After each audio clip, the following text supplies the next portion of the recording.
Hello everyone. So, let me ask you a question. Have you ever had a day or like a few days or a week or a month where you just can't seem to win a game to save your life? Your teammates are douchebags, your matchmaking sucks, everyone lives at 1 HP, your dice always roll ones, and the card you pull off the top of the deck is like always the two of fucking clubs.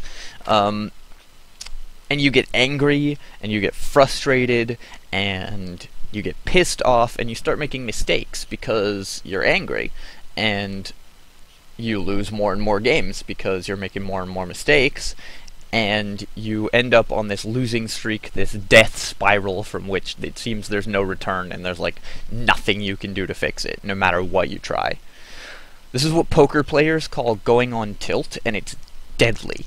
It costs people so many games, and it happens to everyone, even if they don't realize it. Going on tilt and dealing with losing streaks has been probably the most requested video in this series that since I did How to Get Better at League of Legends. I'm going to be using examples specific to League of Legends when we're talking about beating tilt, but all of my advice here is going to work for literally any game or sport or like life choice that you make. This does not have to be game specific because it's really about the mental game, which is kind of the same across many different pursuits. If you're wondering what you're looking at on the screen, unfortunately my web camera isn't working right now, so we're looking at pre-recorded footage of me playing Mass Effect 3, which I should actually start. This is just to give you guys like something to look at while I'm talking. Feel free to navigate away from the window if you prefer, and you can just listen to this as a podcast. Or you can watch me noob it up, failing against some collectors. So, going on tilt can happen for any number of reasons. Sometimes it doesn't even have a reason. Most often it's because you get a series of things that are, you make a series of mistakes, or you have a series of bad luck in a row, and maybe you went into the game already in a bad mood, and your mood just really suffers as a result of it. Losing streaks and douchebag teammates are as much something that happens because of you as because of matchmaking. The same thing that a douchebag teammate can say when you're in a good mood would make you laugh, and when you're in a bad mood will make you furious. So a lot of this is just about mentally preparing yourself to handle setbacks. And there's a lot of different ways you can do this.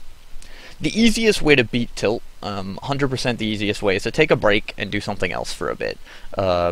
You can, for example, go exercise. I know this is like super common advice, but it actually does work. Exercise releases natural endorphins. It's one of the easiest ways to trick your body into thinking that you're having a good time. So just like keep a set of free weights next to your desk, and if you are losing a game, do some bicep curls, do some chin-ups. I do chin-ups personally. Do some push-ups, go for a run. All of that works. Alternatively, like if you don't want to stop playing the game, this is your free time, and you want to spend some time playing the game that you're playing. One of the best ways to do that to beat tilt within the game is to mix things up and try a new strategy. In League of Legends, you can try a new champion that you haven't played before. Go play some normals instead of ranked. Go play some ARAMs instead of normals. Just play a little bit casually and try to recapture what makes the game fun. If you go into a game thinking, it doesn't matter if I win or lose, I'm just gonna not take this one seriously, then often the next time when you are taking the game seriously, you can remember what it was about that game that made it fun, regardless of whether you were trying really hard to win or not. There are times when winning is everything. There are times when winning is absolutely what you want to do. But having that attitude all the time is one of the surest ways to end up going on losing streaks due to mental breakdown. And so making sure that you mix up times playing the game to win with playing the game just to sort of dick around is important to keep yourself balanced. I think it's important to note that the mental game that accompanies every game that you play is a skill. It's a mechanical skill, just like any other. It's like last hitting. It comes with practice, and it comes with having the proper techniques to handle your own emotional equanimity when it comes to playing the game. It's a skill. It's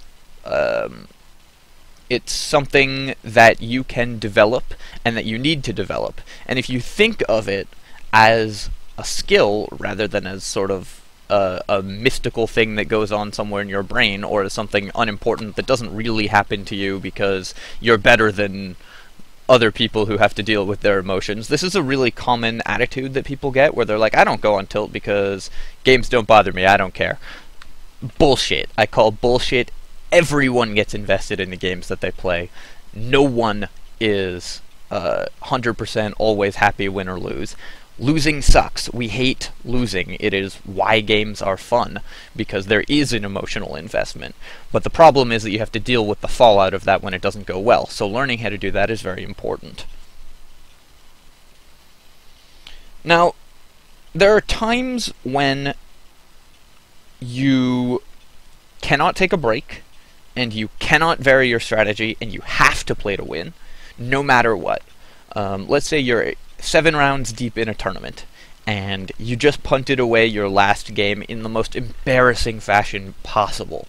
You fucked up so badly, and it hurts so bad, and you're angry at yourself, and you're kicking yourself, and you're like reliving that experience, and you're going, oh god, why I'm such an idiot, or oh god, why did that have to happen to me? That was a 1 in 700 chance, and this one time in this important game, it came up wrong, and I blew it, and I lost, and I hate that. Unfortunately, you're going to have to keep playing, which means that you need tools to deal with tilt, even within the game. The easiest way to do this is to pretend to your friends that you're cheerful. Is to pretend to your opponents that you are happy. Even if you're killing yourself inside because you're so angry, just pretend that you're happy, and this often works. You can force yourself to be happy, or at least force yourself to play like you're not really upset, and you'll find a measurable improvement in your play. You actually, there was a study of chess players, and it found that chess players who shake hands after the match are more likely to win their next game. This was, I forget, I hate citing studies when I don't remember the source, but you guys can look this up for yourselves. On ChessBase, I think, was where I read the article on it. I probably should have looked this up before I did the video, huh? But anyways, you can take my anecdote for fact, because I cited science. But just following that little ritual of politeness actually does help you get into the game. If you have little rituals of cheerfulness and politeness and happiness, you're going to find yourself being a little more cheerful and a little more polite and a little more happy in the next game. And it will help you stay mentally focused for the game after this one, or for the game coming, for the games coming. If you're playing near your friends or with your friends, like let's say you're playing League on a ranked 5s team, and you all punt the game, or you personally punt the game, if your friends are cool, they won't be dicks about it, but they also won't be like, it's no big deal, because it is a big deal, right? You punted a game, that sucks. And this is actually advice that I would give to you if your teammate punts a game, is don't try to excuse it, because like telling someone that a mistake they made wasn't important is actually not a great way to help them get over it, because all it does is devalue their effort, right? But also being a total dick about it is not going to help either. Like, don't be a cock. Just move on. Focus on winning. And that's what you have to do. You have to take the game one tiny little piece at a time, just the next step, the next single infinitesimal action. When you're in a good mood, you want to not be doing this. You want to be focusing on the larger picture more. But when you're in a bad mood, just focus on the next thing and make the next thing the important thing for whether you feel good about you play the game. Redefine victory for yourself.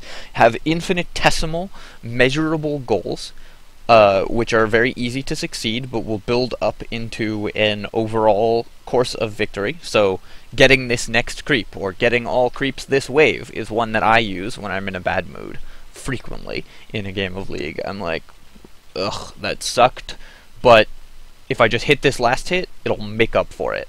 And if I don't hit that last hit, well, if I get all the rest of the creeps in the wave, it'll make up for it. Just have, like, a few tiny little ready-made goals in the course of the game that you can use to bring yourself back into balance, because a tiny victory will give you the same mental spike of energy as a large victory would, as long as you state to yourself that that's the victory that you need. So, to summarize what I've been talking about so far, the easiest way to beat Tilt is to take a break. But if you don't have that option, because you don't want to take that option, then you should mix things up. And if you don't have that option, because you're in a tournament or a really serious game, then you should focus on the tiniest next bit of what you're doing. And if people aren't helping, like even if your friends are not helping, just mute them. It's no big. When I played competitively on a Team Fortress 2 team, I occasionally had to mute my teammates, and they occasionally had to mute me. Sometimes, dude's just not helping, and you explain after the game, you're just like, you know, it's no big deal. I was just, like, not in a good mood, and I'm sorry I did that, but next time we'll play better. And of course, if your teammates are strangers, just mute them if they're pissing you off. Don't argue with them, you'll just make yourself more angry. Politely ask them to shut up. You know, like, politely say, not appreciating...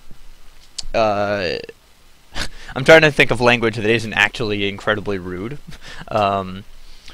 But yeah, just like politely ask them to stop ragging on you, and if they don't, just mute them, because it's no big, and you don't need that shit. You are more important and better than that, so why bother?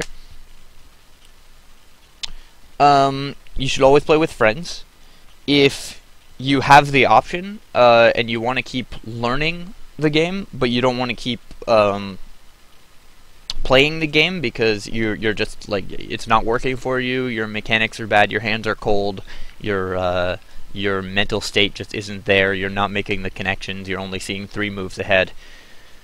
Watch someone play for a while. You gain a lot of information from watching a game, as you can talk as I talked about in my last video in my How to Get Better at League of Legends series, called Learning by Watching, which you can check out on my channel.